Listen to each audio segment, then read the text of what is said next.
Hello, কি অবস্থা সবার? এই ভিডিওতে আমি একটা সিম্পল আনস্টিচ জামাকে কিভাবে পাকিস্তানি স্টাইলে মেক করেছি টেইলার্স দিয়ে, সেটাই তোমাদেরকে দেখাবো। এটা একদমই সিম্পল একটা জামা ছিল। এই যে জামার কাপড়টা তোমরা দেখতে পারছো, সাথে সুন্দর ওই সেম প্রিন্টের একটা ওড়না। এই ড্রেসটা কিন্তু একদমই পিওর কটনের মধ্যে ছিল।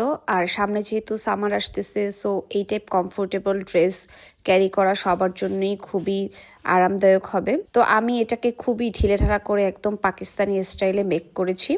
এবার এই ড্রেসটাকে একটু স্টাইল করব। একটা সিম্পল একটা ওয়াচ, কিছু ফিঙ্গার রিং, আর সাথে পরতেছি এই জুতাটা। এটা আড়ং থেকে নেয়া। জুতিগুলি পাকিস্তানি ড্রেসের সাথে খুবই ভালো যায়। আর সাথে পরেছি একটা পায়েল।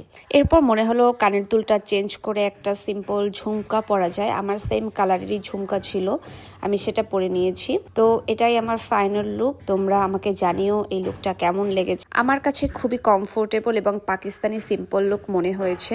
ওভারঅল লুকটা আমার খুবই পছন্দ হয়েছে। ড্রেসটা আমি নিয়েছি নাফিয়ম পেজ থেকে।